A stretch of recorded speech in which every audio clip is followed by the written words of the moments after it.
This is a continuation of The Murder of Roger Ackroyd by Agatha Christie, comprising chapters 22 through 27. Chapter 22. Ursula's Story. For a moment or two the girl looked moodily at Poirot. Then, her reserve breaking down completely, she nodded her head once and burst into an outburst of sobs. Caroline pushed past me and, putting her arm round the girl, patted her on the shoulder. There, my dear," she said soothingly, "it will be all right. You'll see, everything will be all right." To read under curiosity and scandal-mongering there is a lot of kindness in Caroline. For the moment, even the interest of Poirot's revelation was lost in the sight of the girl's distress. Presently Ursula sat up and wiped her eyes. "This is very weak and silly of me," she said. "So no, my child," said Poirot kindly. "We can all realize the strain of this last week." "It must have been a terrible ordeal," I said. "And then to find that you knew," continued Ursula. "How did you know? Was it Ralph who told you?" Poirot shook his head. "You know what brought me to you tonight," went on the girl. "This." She held out a crumpled piece of newspaper, and I recognized the paragraph that Poirot had inserted. "It says that Ralph has been arrested, so everything is useless. I need not pretend any longer." "Newspaper paragraphs are not always true, mademoiselle," murmured Poirot, having the grace to look ashamed of himself. "All the same, I think you will do well to make a clean breast of things. The truth is what we need now." The girl hesitated, looking at him doubtfully. "You do not trust me," said Poirot gently. "Yet all the same you came here to find me, did you not? Why was that?" "Because I don't believe that Ralph did it," said the girl in a very low voice. "And I think that you are clever and will find out the truth. And also—" "Yes?" "I think you are kind." Poirot nodded his head several times. "It is very good that— yes, it is very good. Listen, I do in verity believe that this husband of yours is innocent, but the affair marches badly. But if I am to save him, I must know all there is to know, even if it should seem to make the case against him blacker than before." "How well you understand," said Ursula. "So you will tell me the whole story, will you not? From the beginning." "You're not going to send me away, I hope," said Caroline, settling herself comfortably in an armchair. "What I want to know," she continued, "is why this child was masquerading as a parlour-maid." "Masquerading?" I queried. "That's what I said. Why did you do it, child? For a wager?" "For a living," said Ursula dryly. And encouraged, she began the story which I reproduce here in my own words. Ursula Bourne, it seemed, was one of a family of 7 impoverished Irish gentlefolk. On the death of her father, most of the girls were cast out into the world to earn their own living. Ursula's eldest sister was married to Captain Folliot. It was she whom I had seen that Sunday, and the cause of her embarrassment was clear enough now. Determined to earn her living and not attracted to the idea of being a nursery governess, the one profession open to an untrained girl, Ursula preferred the job of parlour-maid. She scorned to label herself a lady parlour-maid.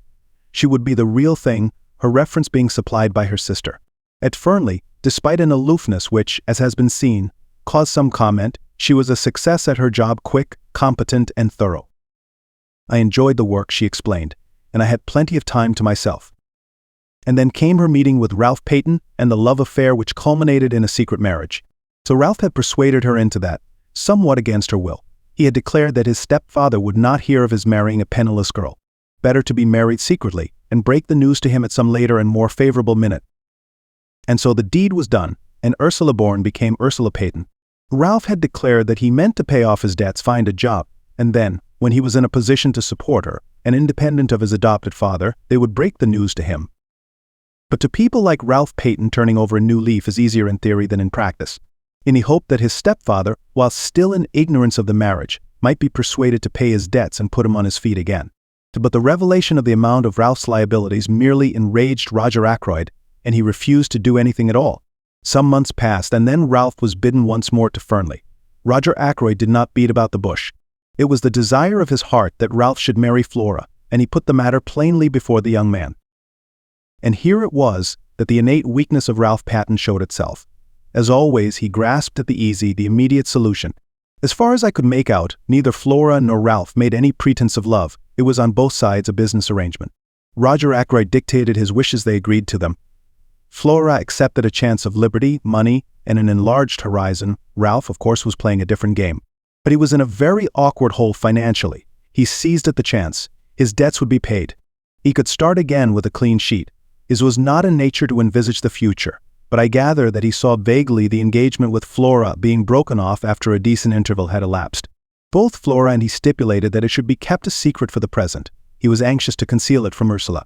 He felt instinctively that her nature, strong and resolute, with an inherent distaste for duplicity, was not one to welcome such a course. Then came the crucial moment when Roger Ackroyd, always high-handed, decided to announce the engagement. He said no word of his intention to Ralph, only to Flora, and Flora, apathetic, raised no objection. On Ursula, the news fell like a bombshell. Summoned by her, Ralph came hurriedly down from town.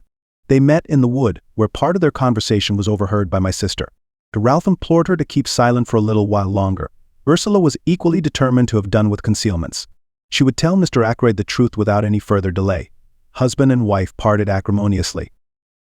Ursula, steadfast in her purpose, sought an interview with Roger Ackroyd that very afternoon and revealed the truth to him. Their interview was a stormy one. It might have been even more stormy had not Roger Ackroyd been already obsessed with his own troubles. It was bad enough, however. Ackroyd was not the kind of man to forgive the deceit that had been practiced upon him. His rancor was mainly directed to Ralph, but Ursula came in for her share, since he regarded her as a girl who had deliberately tried to entrap the adopted son of a very wealthy man. Unforgivable things were said on both sides.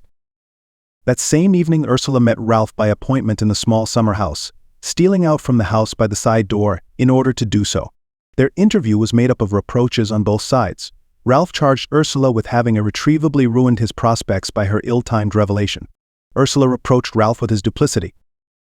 They parted at last. A little over half an hour later came the discovery of Roger Ackroyd's body. Since that night Ursula had neither seen nor heard from Ralph. As the story unfolded itself, I realized more and more what a damning series of facts it was.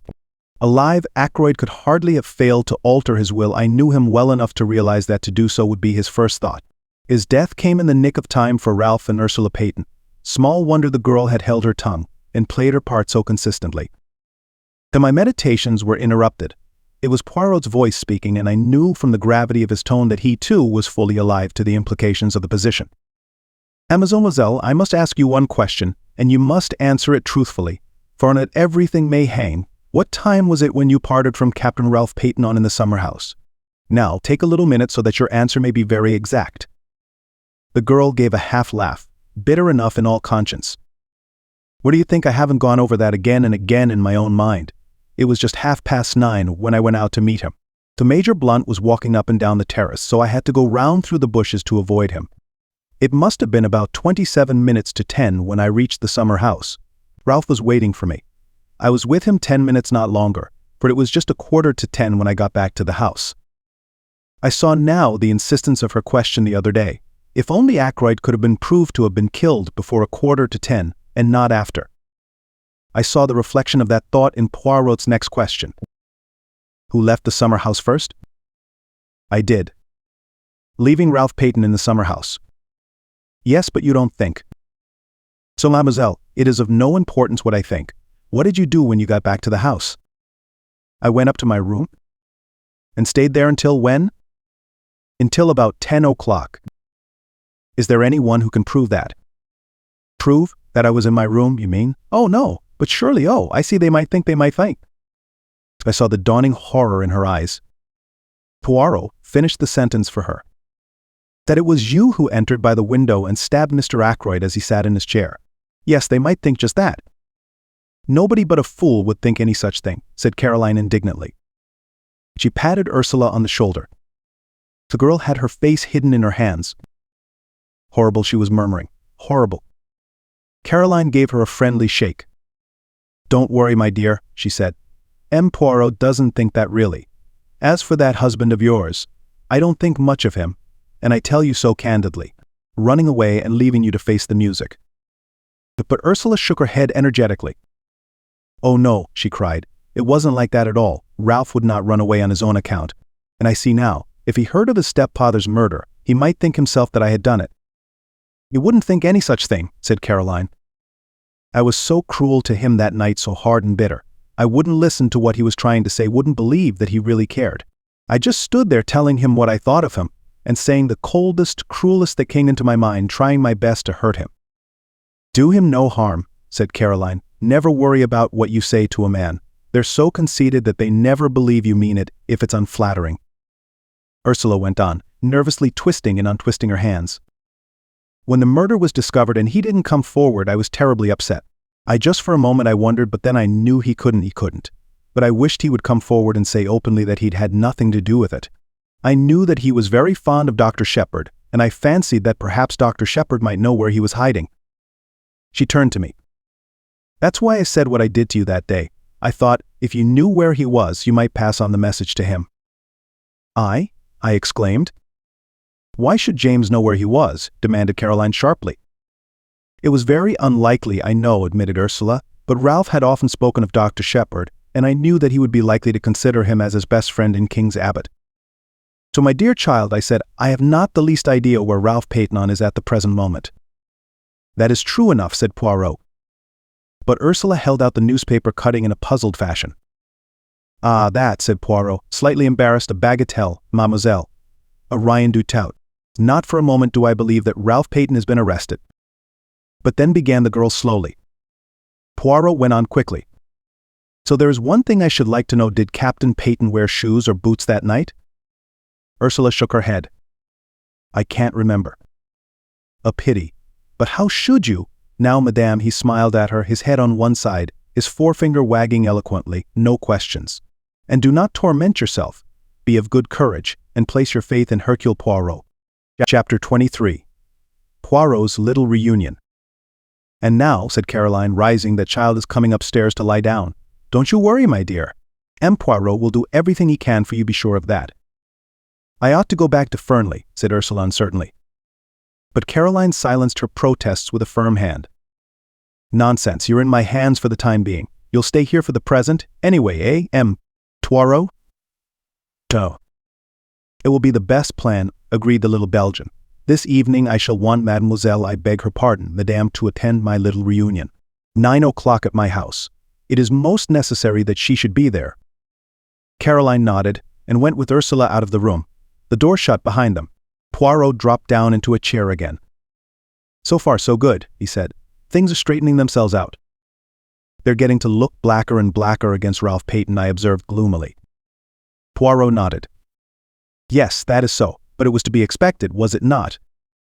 I looked at him, slightly puzzled by the remark. He was leaning back in the chair, his eyes half closed, the tips of his fingers just touching each other. Suddenly he sighed and shook his head. "What is it?" I asked. "It is that there are moments when a great longing for my friend Hastings comes over me. That is the friend of whom I spoke to you, the one who resides now in the Argentine. Always when I have had a big case, he has been by my side, and he has helped me, yes, often he has helped me. For he had a knack, that one, of stumbling over the truth unawares without noticing it himself, bien entendu. At times he has said something particularly foolish, and behold, that foolish remark has revealed the truth to me. And then, too, it was his practice to keep a written record of the cases that proved interesting." I gave a slight embarrassed cough. "As far as that goes," I began, and then stopped. Poirot sat upright in his chair. His eyes sparkled. "So, but yes, what is it that you would say?" "Well, as a matter of fact, I've read some of Captain Hastings's narratives, and I thought, why not try my hand at something of the same kind? So it seemed a pity not to unique opportunity, probably the only time I'll be mixed up with anything of this kind." I felt myself getting hotter and more incoherent as I floundered through the above speech. Poirot sprang from his chair. I had a moment's terror that he was going to embrace me French fashion, but mercifully he refrained. "But this is magnificent. You have then written down your impressions of the case as you went along?" I nodded. "Epatant," cried Poirot. "Let me see them this instant." I was not quite prepared for such a sudden demand. I racked my brains to remember certain details. "I hope you won't mind," I stammered. "I may have been a little personal now and then." "So I comprehend perfectly. You have referred to me as comic, as perhaps ridiculous now and then. It matters not at all. Hastings, he also was not always polite. Me, I have the mind above such trivialities." Till somewhat doubtful, I rummaged in the drawers of my desk and produced an untidy pile of manuscript, which I handed over to him. With an eye on possible publication in the future, I had divided the work into chapters, and the night before I had brought it up to date with an account of Miss Russell's visit. Poirot had therefore 20 chapters. I left him with them. So I was obliged to go out to a case at some distance away, and it was past 8 o'clock when I got back, to be greeted with a plate of hot dinner on a tray, and the announcement that Poirot and my sister had supped together at 7:30, and that the former had then gone to my workshop to finish his reading of the manuscript. "I hope, James," said my sister, "that you've been careful in what you say about me in it." My jaw dropped. I had not been careful at all. "Not that it matters very much," said Caroline, reading my expression correctly. Poirot will know what to think. He understands me much better than you do."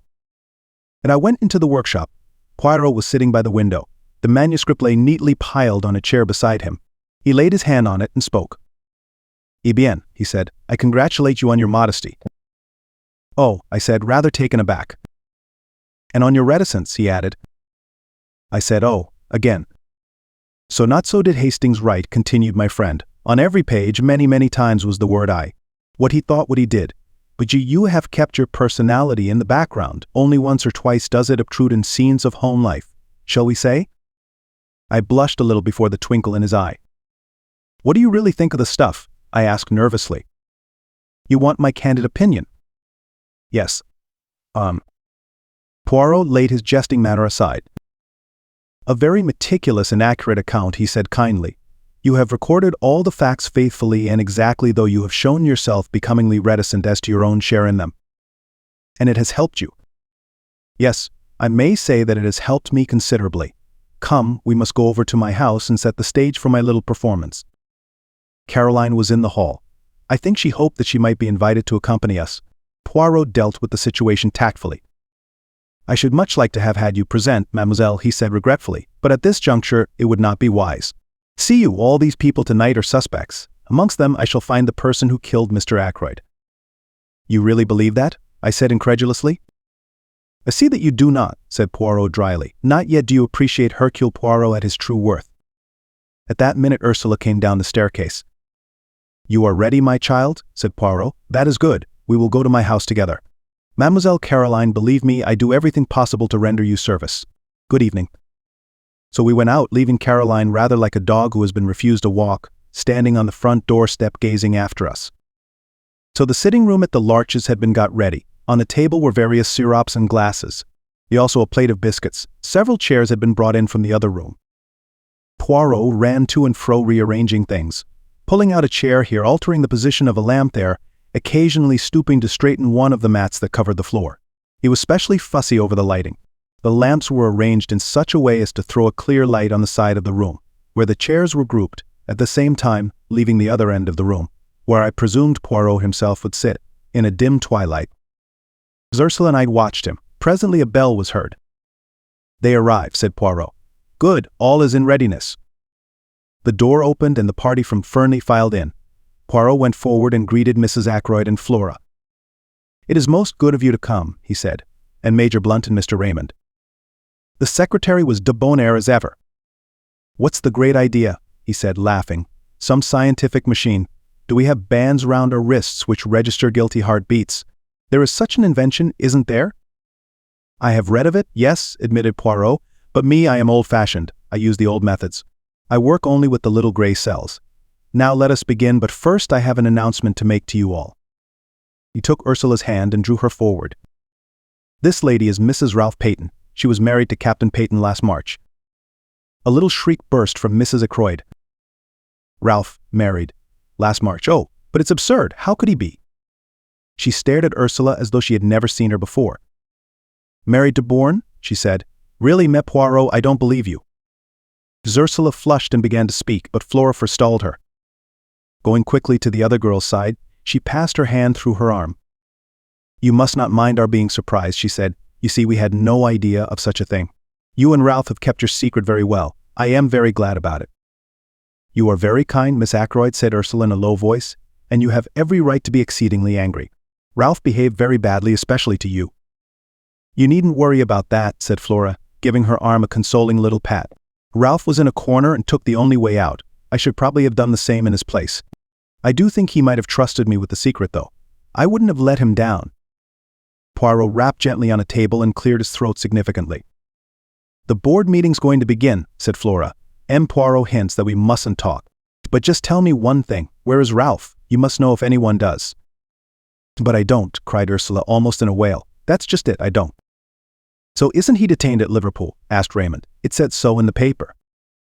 "He is not at Liverpool," said Poirot shortly. "In fact," I remarked, "no one knows where he is." "Excepting Hercule Poirot, eh?" said Raymond. Poirot replied seriously to the other's banter. "So me, I know everything, remember that." Geoffrey Raymond lifted his eyebrows. "Everything?" he whistled. "Whew, that's a tall order." "What do you mean to say you can really guess where Ralph Peyton is hiding?" I asked incredulously. "You call it guessing. I call it knowing, my friend." "In Cranchester?" I hazarded. "No," replied Poirot gravely, "not in Cranchester." He said no more, but at a gesture from him the assembled party took their seats. As they did so, the door opened once more and 2 other people came in and sat down near the door. They were Parker and the housekeeper.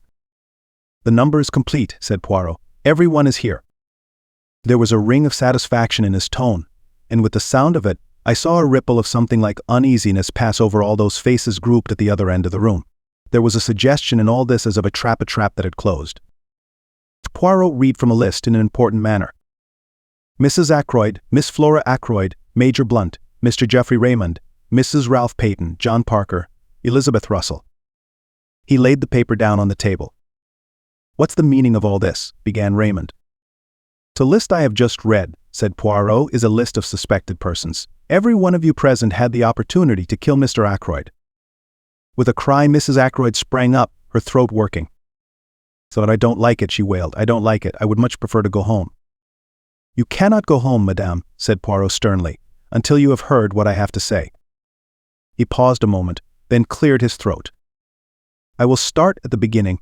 When Miss Ackroyd asked me to investigate the case, I went up to Fernley Park with the good Dr. Shepherd, and I walked with him along the terrace where I was shown the footprints on the window-sill. From there Inspector Raglan took me along the path which leads to the drive. My eye was caught by a little summer house and I searched it thoroughly. I found 2 things: a scrap of starched cambric and an empty goose quill. The scrap of cambric immediately suggested to me a maid's apron. So when Inspector Raglan showed me his list of the people in the house, I noticed at once that one of the maids, Ursula Bourne, the parlor maid, had no real alibi. According to her own story, she was in her bedroom from 9:30 until 10. But supposing that instead she was in the summer house, if so, she must have gone there to meet someone. Now we know from Dr. Shepherd that someone from outside did come to the house that night, the stranger whom he met just by the gate. At a first glance it would seem that our problem was solved, and that the stranger went to the summer house to meet Ursula Bourne. It was fairly certain that he did go to the summer house because of the goose quill. That suggested at once to my mind a taker of drugs and one who had acquired the habit on the other side of the Atlantic, where sniffing snow is more common than in this country. The man whom Dr. Shepherd met had an American accent, which fitted in with that supposition. But I was held up by one point. The times did not fit. Ursula Bourne could certainly not have gone to the summer house before 9:30, whereas the man must have got there by a few minutes past 9. I could, of course, assume that he waited there for half an hour. The only alternative supposition was that there had been 2 separate meetings in the summer house that night. Eh bien, as soon as I went into that alternative, I found several significant facts. I discovered that Miss Russell, the housekeeper, had visited Dr. Shepherd that morning, and had displayed a good deal of interest in cures for victims of the drug habit. Taking that in conjunction with the goose quill, I assumed that the man in question came to Fernley to meet the housekeeper, and not Ursula Bourne. Who then did Ursula Bourne come to the rendezvous? I was not long in doubt.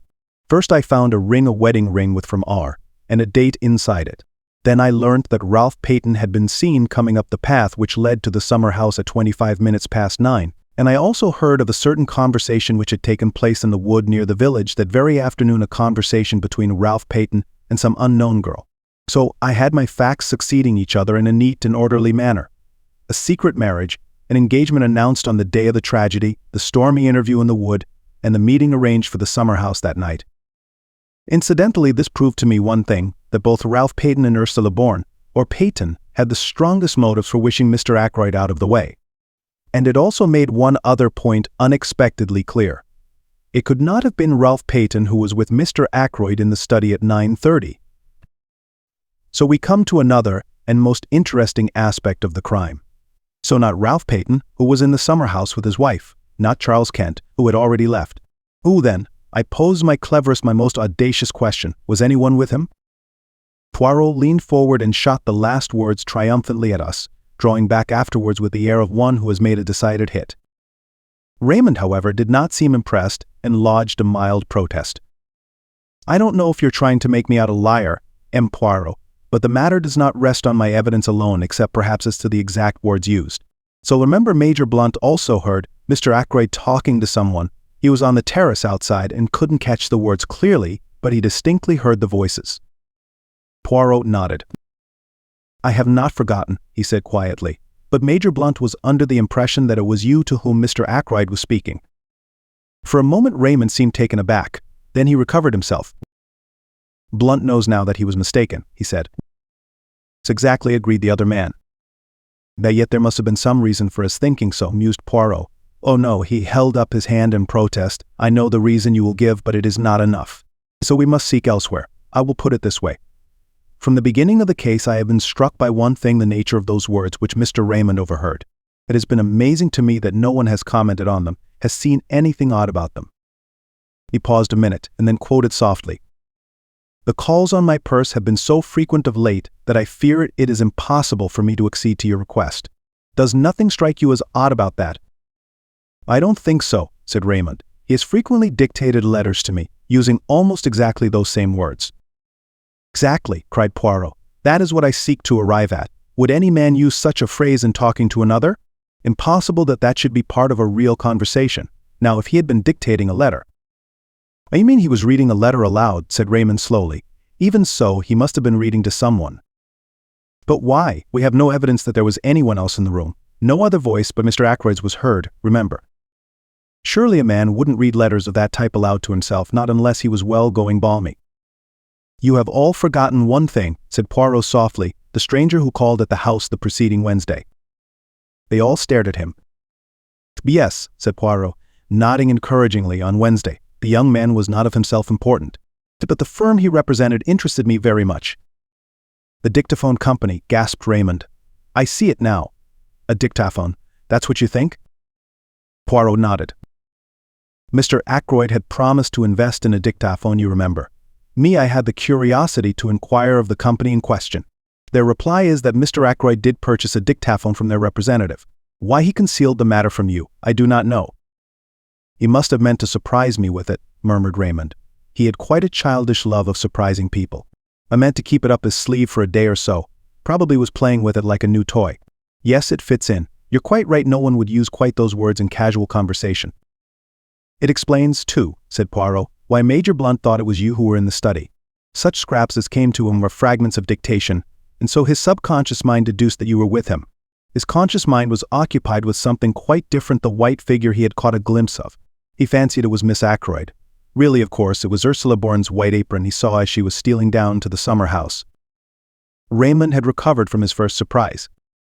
All the same, he remarked, this discovery of yours, brilliant though it is, I'm quite sure I should never have thought of it, leaves the essential position unchanged.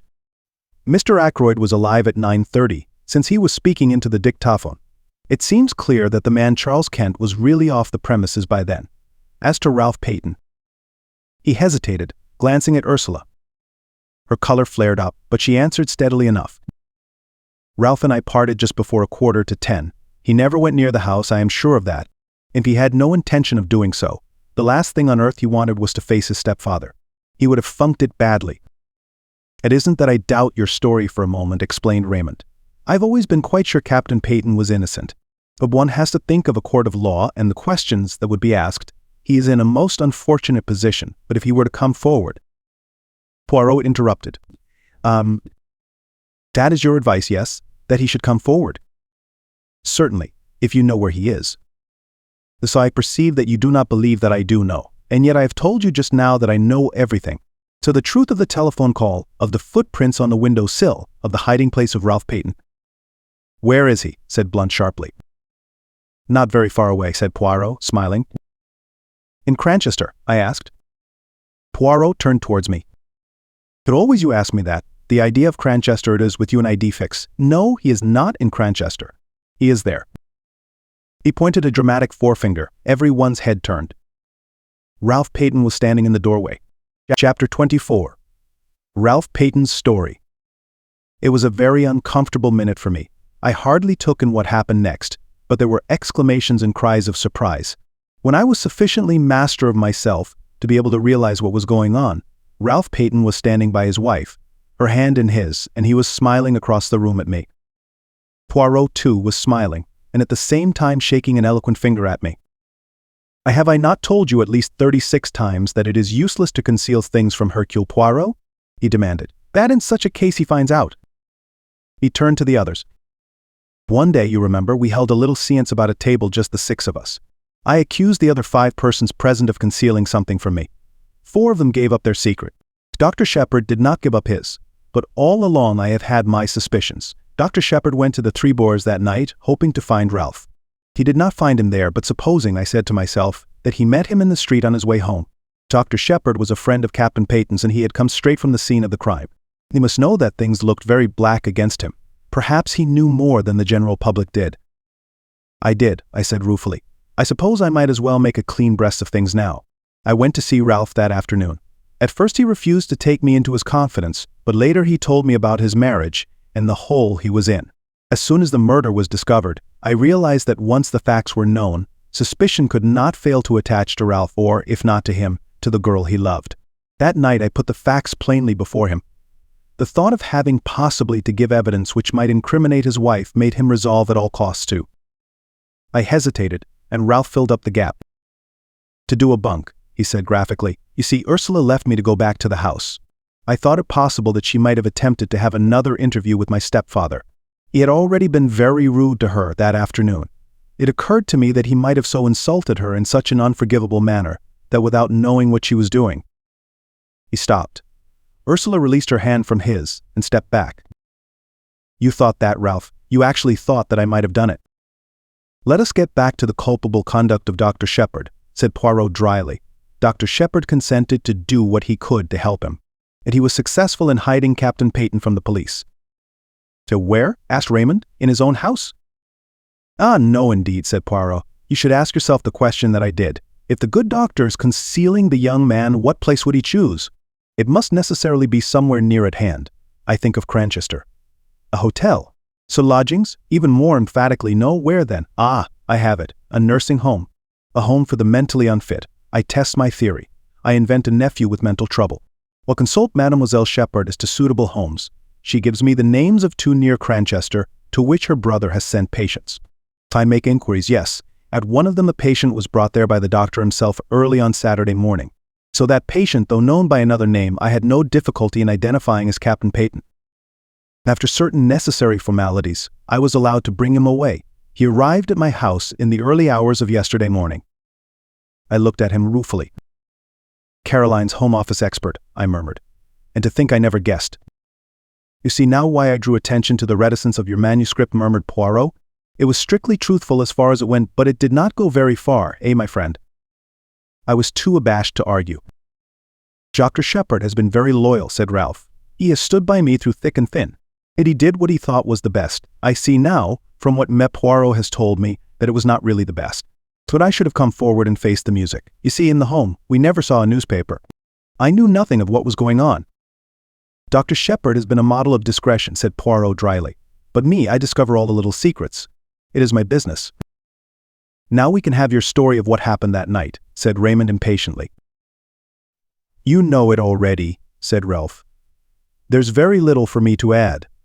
I left the summer house about 9:45 and tramped about the lanes, trying to make up my mind as to what to do next, what line to take. I'm bound to admit that I've not the shadow of an alibi, but I give you my solemn word that I never went to the study, that I never saw my stepfather alive or dead. Whatever the world thinks, I'd like all of you to believe me. No alibi, murmured Raymond. That's bad. I believe you, of course, but it's a bad business. It makes things very simple, though, said Poirot in a cheerful voice. Very simple indeed.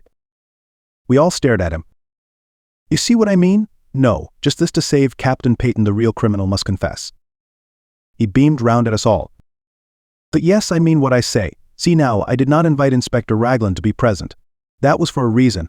I did not want to tell him all that I knew, at least I did not want to tell him tonight. He leaned forward, and suddenly his voice and his whole personality changed. He suddenly became dangerous. I who speak to you, I know the murderer of Mr. Ackroyd is in this room now. It is to the murderer I speak. Tomorrow the truth goes to Inspector Raglan. You understand? There was a tense silence. Into the midst of it came the old Breton woman with a telegram on a salver. Poirot tore it open. In pianiste. Blunt's voice rose abrupt and resonant. "The murderer is amongst us, you say? You know which?" Poirot had read the message. He crumpled it up in his hand. "I know now." He tapped the crumpled ball of paper. "What is that?" said Raymond sharply. "A wireless message from a steamer now on her way to the United States." There was a dead silence. Poirot rose to his feet, bowing. "So, messieurs at Mesdames, this reunion of mine is at an end. Remember, the truth goes to Inspector Raglan in the morning." Chapter 25. The whole truth. So a slight gesture from Poirot enjoined me to stay behind the rest. I obeyed, going over to the fire and thoughtfully stirring the big logs on it with the toe of my boot. I was puzzled. For the first time I was absolutely at sea as to Poirot's meaning. For a moment I was inclined to think that the scene one had just witnessed was a gigantic piece of bombast, that he had been what he called playing the comedy with a view to making himself interesting and important. But in spite of myself, I was forced to believe in an underlying reality. There had been real menace in his words, a certain indisputable sincerity. But I still believed him to be on entirely the wrong tack. When the door shut behind the last of the party, he came over to the fire. "Well, my friend," he said quietly, "and what do you think of it all?" "I don't know what to think," I said frankly. What was the point? Why not go straight to Inspector Raglan with the truth instead of giving the guilty person this elaborate warning? Poirot sat down and drew out his case of tiny Russian cigarettes. He smoked for a minute or two in silence. Then, "Enfin, use your little gray cells," he said. "There is always a reason behind my actions." I hesitated for a moment, and then I said slowly, "The first one that occurs to me is that you yourself do not know who the guilty person is, but that you are sure that he is to be found amongst the people here tonight. Therefore your words were intended to force a confession from the unknown murderer?" Poirot nodded approvingly. "A clever idea, but not the truth. I thought, perhaps, that by making him believe you knew, you might force him out into the open, not necessarily by confession. He might try to silence you as he formerly silenced Mr. Ackroyd before you could act tomorrow morning. A trap with myself is the bait. Mercy, mon ami, but I am not sufficiently heroic for that." "Then I fail to understand you. Surely you are running the risk of letting the murderer escape by thus putting him on his guard." Poirot shook his head. "It cannot escape," he said gravely. "There is only one way out, and that way does not lead to freedom." "Do you really believe that one of those people here tonight committed the murder?" I asked incredulously. "Yes, my friend." "Which one?" There was a silence for some minutes. Then Poirot tossed the stump of his cigarette into the grate and began to speak in a quiet, reflective tone. "I will take you the way that I have traveled myself. Step by step you shall accompany me, and see for yourself that all the facts point indisputably to one person. Now, to begin with, there were two facts and one little discrepancy in time which especially attracted my attention. The first fact was the telephone call. If Ralph Peyton were indeed the murderer, the telephone call became meaningless and absurd. Therefore, I said to myself, Ralph Peyton is not the murderer. I satisfied myself that the call could not have been sent by anyone in the house, yet I was convinced that it was amongst those present on the fatal evening that I had to look for my criminal. Therefore, I concluded that the telephone call must have been sent by an accomplice. I was not quite pleased with that deduction, but I let it stand for the minute. I next examined the motive for the call.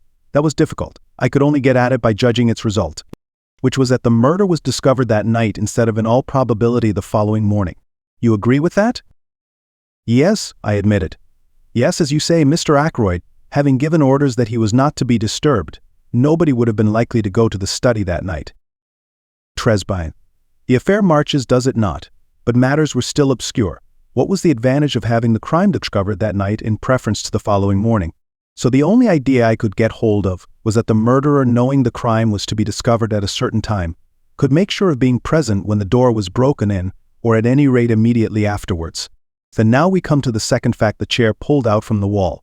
Inspector Raglan dismissed that as of no importance. I, on the contrary, have always regarded it as of supreme importance. In your manuscript you have drawn a neat little plan of the study. If you had it with you, with this minute you would see that the chair being drawn out in the position indicated by Parker, it would stand in a direct line between the door and the window. The window, I said quickly. You too have my first idea. I imagine that the chair was drawn out so that something connected with the window should not be seen by anyone entering through the door. But I soon abandoned that supposition For though the chair was a grandfather with a high back, it obscured very little of the window, only the part between the sash and the ground. No, mon ami, but remember that just in front of the window there stood a table with books and magazines upon it. Now that table was completely hidden by the drawn-out chair, and immediately I had my first shadowy suspicion of the truth. Supposing that there had been something on that table not intended to be seen, something placed there by the murderer? As yet I had no inkling of what that something might be, but I knew certain very interesting facts about it. For instance, it was something that the murderer had not been able to take away with him at the time that he committed the crime. At the same time, it was vital that it should be removed as soon as possible after the crime had been discovered. And so the telephone message and the opportunity for the murderer to be on the spot when the body was discovered. Now, 4 people were on the scene before the police arrived. Yourself, Parker, Major Blunt, and Mr. Raymond. Parker I eliminated at once, since at whatever time the crime was discovered, he was the one person certain to be on the spot. Also, it was he who told me of the pulled-out chair. Parker then was cleared of the murder, that is. I still thought it possible that he had been blackmailing Mrs. Ferrars. Raymond and Blunt, however, remained under suspicion since, if the crime had been discovered in the early hours of the morning, it was quite possible that they might have arrived on the scene too late to prevent the object on the round table being discovered. Now, what was that object? You heard my arguments tonight in reference to the scrap of conversation overheard. As soon as I learned that a representative of the dictaphone company had called, the idea of a dictaphone took root in my mind. You heard what I said in this room not half an hour ago. They all agreed with my theory, but one vital fact seems to have escaped them. Granted that a dictaphone was being used by Mr. Ackroyd that night, why was no dictaphone found? I never thought of that, I said. We know that a dictaphone was supplied to Mr. Ackroyd, but no dictaphone has been found amongst his effects. So if something was taken from that table, why should not that something be the dictaphone? But there were certain difficulties in the way. The attention of everyone was, of course, focused on the murdered man. I think anyone could have gone to the table unnoticed by the other people in the room. But a dictaphone has a certain bulk, it cannot be slipped casually into a pocket. There must have been a receptacle of some kind capable of holding it. So you see where I am arriving? The figure of the murderer is taking shape. A person who was on the scene straightway, but who might not have been if the crime had been discovered the following morning. A person carrying a receptacle into which the dictaphone might be fitted. I interrupted. But why remove the dictaphone? What was the point? You are like Mr. Raymond. You take it for granted that what was heard at 9:30 was Mr. Ackroyd's voice speaking into a dictaphone. But consider this useful invention for a little minute. You dictate into it, do you not? And at some later time a secretary or a typist turns it on, and the voice speaks again. You mean, I gasped. Poirot nodded.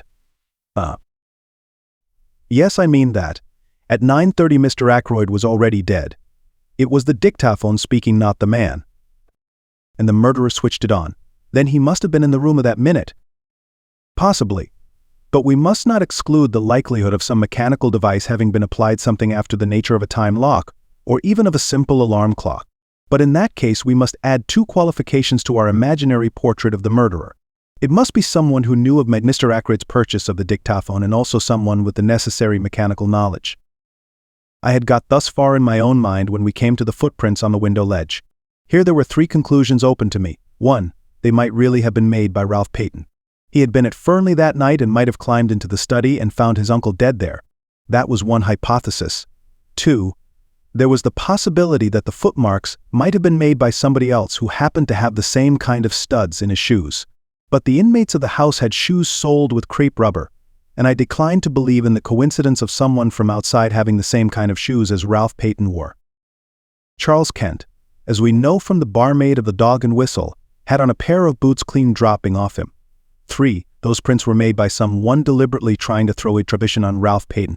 To test this last conclusion, it was necessary to ascertain certain facts. 1 pair of Ralph's shoes had been obtained from the 3 Boars by the police. So neither Ralph nor anyone else could have worn them that evening, since they were downstairs being cleaned. According to the police theory, Ralph was wearing another pair of the same kind, and I found out that it was true that he had 2 pairs. So now for my theory to be proved correct, it was necessary for the murderer to have worn Ralph's shoes that evening, in which case Ralph must have been wearing yet a 3rd pair of footwear of some kind. I could hardly suppose that he would bring 3 pairs of shoes all alike. The 3rd pair of footwear were more likely to be boots.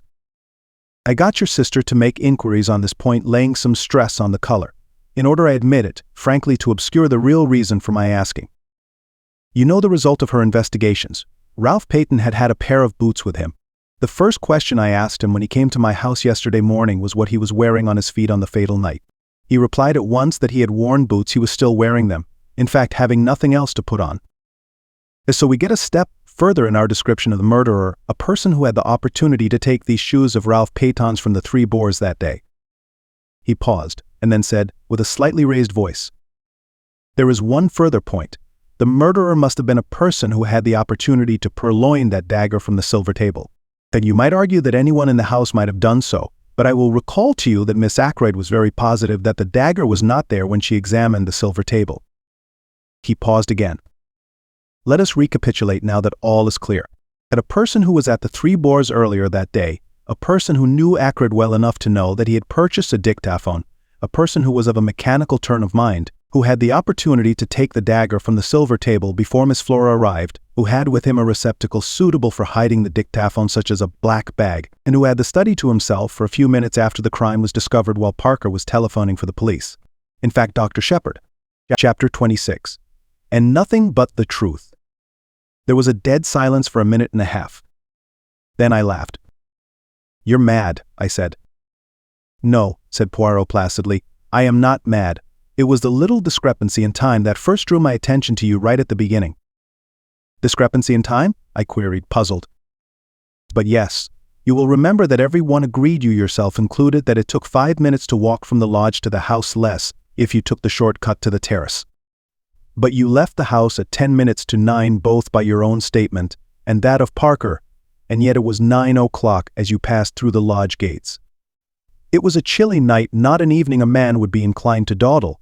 Why had you taken 10 minutes to do a 5 minutes walk? All along I realized that we had only your statement for it, that the study window was ever fastened. Ackroyd asked you if you had done so, he never looked to see. Supposing, then, that the study window was unfastened, would there be time in that 10 minutes for you to run round the outside of the house, change your shoes, climb in through the window, kill Ackroyd, and get to the gate by 9 o'clock? I decided against that theory, since in all probability a man as nervous as Ackroyd was, that night would hear you climbing in, and then there would have been a struggle. But supposing that you killed Ackroyd before you left as you were standing beside his chair. Then you go out of the front door, run round to the summer house, take Ralph Payton's shoes out of the bag you brought up with you that night, slip them on, walk through the mud in them, and leave prints on the window ledge. You climb in, to lock the study door on the inside, run back to the summer house, change back into your own shoes and race down to the gate. I went through similar actions the other day. When you were with Mrs. Ackroyd it took 10 minutes exactly, then home and an alibi since you had timed the dictaphone for 9:30. "My dear Poirot," I said in a voice that sounded strange and forced to my own ears, "you've been brooding over this case too long. What on earth had I to gain by murdering Ackroyd?" "Safety. It was you who blackmailed Mrs. Ferrars. Who could have had a better knowledge of what killed Mr. Ferrars than the doctor who was attending him? When you spoke to me that first day in the garden, you mentioned a legacy received about a year ago. I have been unable to discover any trace of a legacy. You had to invent some way of accounting for Mrs. Ferrars's £20,000. It has not done you much good. You lost most of it in speculation, then you put the screw on too hard, and Mrs. Ferrars took a way out that you had not expected. If Ackroyd had learnt the truth, he would have had no mercy on you. You were ruined forever." "And the telephone call?" I asked, trying to rally. "You have a plausible explanation of that also, I suppose?" "But I will confess to you that it was my greatest stumbling block when I found that a call had actually been put through to you from King's Abbot Station. I at first believed that you had simply invented the story. It was a very clever touch, that. You must have some excuse for arriving at Fernley, finding the body, and so getting the chance to remove the dictaphone on which your alibi depended. I had a very vague notion of how it was worked when I came to see your sister that first day and inquired as to what patients you had seen on Friday morning. I had no thought of Miss Russell in my mind at that time. Her visit was a lucky coincidence, since it distracted your mind from the real object of my questions. I found what I was looking for. Among your patients that morning was the steward of an American liner, who more suitable than he to be leaving for Liverpool by the train that evening. And afterwards he would be on the high seas, well out of the way. I noted that the Orion sailed on Saturday, and having obtained the name of the steward, I sent him a wireless message asking a certain question. So this is his reply you saw me receive just now." He held out the message to me. It ran as follows. "Quite correct. Dr. Shepard asked me to leave a note at a patient's house. I was to ring him up from the station with the reply. Reply was no answer. "Well, it was a clever idea," said Poirot. "The call was genuine. Your sister saw you take it. But there was only one man's word as to what was actually said, your own." I yawned. "All this," I said, "is very interesting but hardly in the sphere of practical politics."